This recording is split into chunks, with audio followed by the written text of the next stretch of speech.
Good morning, YouTube. What's going on? It's Mesa back at it with some Destiny 2. Alright, as usual, we have a number of things to cover in this video. Gameplay in the background is from Paris, who is on Guardian Radio tonight. He got to play Destiny 2 last week, and this is his gameplay. Links to his channel and everything will be in the description. First thing we want to cover, the Destiny 2 PC beta is live right now, and there's some pretty cool things that were not in the console beta, including this high-value target. That's one of the new things you get to do when you're out and about patrolling. This is Evade Destiny Guide. It's going to link his channel in the description. Make sure you go give him a subscription. He makes excellent Destiny content, and he's coming up on 100,000 subs, so help him get there. So here he is in the inverted Spire Strike, but he went off to the right like we all did during the console beta to explore, and he killed one of those Storm Minotaurs that we saw all the time. But this time, it's apparent that the Storm Minotaur, and sometimes in this area there's a Cabal boss over here, they're actually considered a high-value target. You kill them, you get a loot chest, but in the PC beta, there's no loot to get. But in the final game, of course, you'll get some loot. And I've come to the conclusion, guys, I'm going to get a PC before Destiny 2 comes out in October. I can't stand looking at all this footage. It looks ridiculous. I mean, definitely way better than the PS4 Pro. And, I can use my Scuff Impact because they're, well, I know I should be playing with a mouse and keyboard, and I probably will. But I think, yeah, before October, I'm going to pick myself up a PC. And if you're wondering why I don't have one, it's because all my video editing, all my streaming, all my recording, everything is done on just a beastly MacBook Pro I got late 2016. And then also an iMac that I have. So there's some other things in the character menu in the Destiny 2 PC beta. So when he scrolls down, right below his emblem, we see auras, visual effects awarded upon completion of challenging activities. So what I'm thinking is that this is probably going to be similar to what we were used to with the Nightfall from Destiny 1. You get your blue flames. Perhaps there's all different types of auras we can choose from depending on different challenging activities we do. Maybe there will be one for the raid, maybe one for the Nightfall, maybe one for trials. Now also, when he goes into his ship to inspect it, we could see some of these ship modifications right now. So here we see default effect, and it says currently applied. Use default transmat effects when arriving in a location or reviving. So this means obviously that when your ship flies in, it could have some sort of different effect when your ship maybe lands or maybe drops you out of the ship.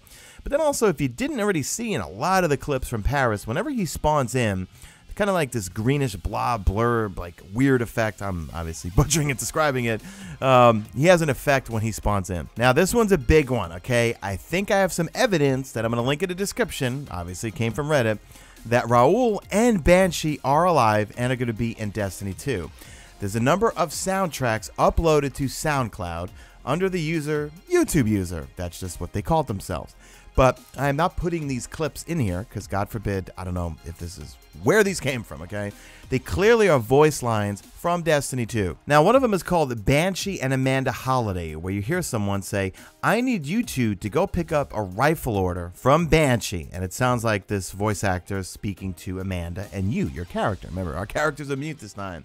Then it leads into Rahool. Now you hear a sound clip that's titled Rahool Bandwidth Requirements when you hear someone say, Rahool just regaled me with a lecture, and I'm not going to talk about the rest.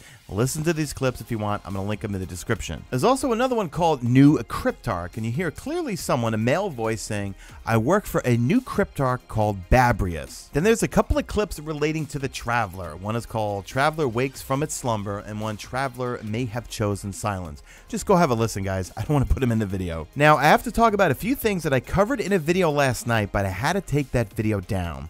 Had a number of screenshots or people that took pictures of their television screens that showed a few inventory things, right? Don't worry, no story spoilers or anything like that. But there were pictures of how the inventory is going to work in terms of holding engrams, your vault, things like that. But I had to take the video down because I had the pictures in them. I'm going to talk about them right now, not showing the pictures. People were getting copyright strikes today, not going to risk it. So what happened was someone was streaming out of Poland and actually streamed for a couple of hours, and I think they had their account banned and also their stream banned. But anyway, talk about some of these pictures. So one of them was your inventory screen, or one of the inventory screens. So one of the things that's going to change is that in Destiny 1, whenever you picked up a legendary or exotic engram, it would just go into that slot of whatever it was. Like, let's say you picked up an exotic glove engram.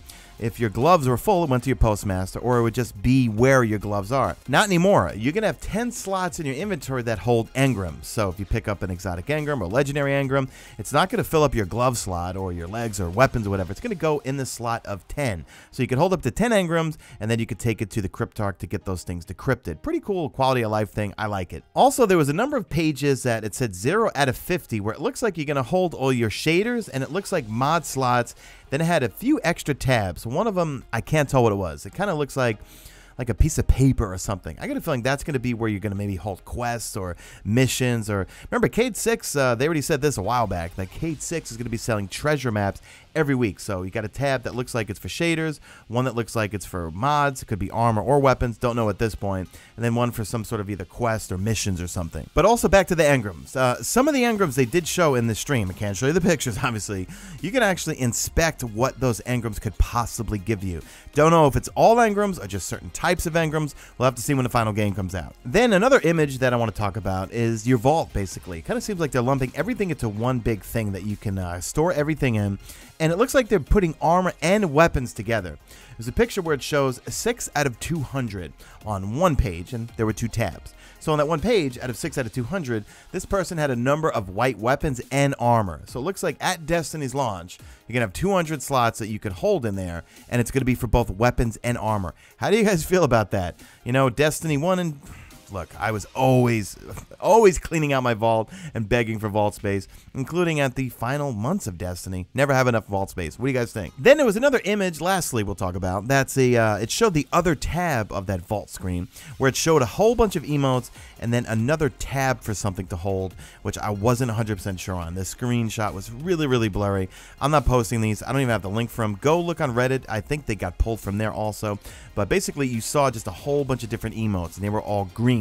So there was one that was like a crying emote, there was one that was a yawning emote that we're familiar with from Destiny 1, and a host of others. So that's going to do it for the video, guys. Man, I'm jealous of you guys if you're playing the PC beta. I just don't have time to run right outside and get myself a full-blown PC just for these 2 days. I'll wait till October. Anyway, hashtag made it to the end. Babel mode's engaged this entire time. You know what that, guys, means. Do me a favor. Drop a like in this video only if you see fit. Follow me on the Twitter at Mesa Sean. Check out my stream, usually and always on YouTube, and that is it. I am out of here like Vladimir.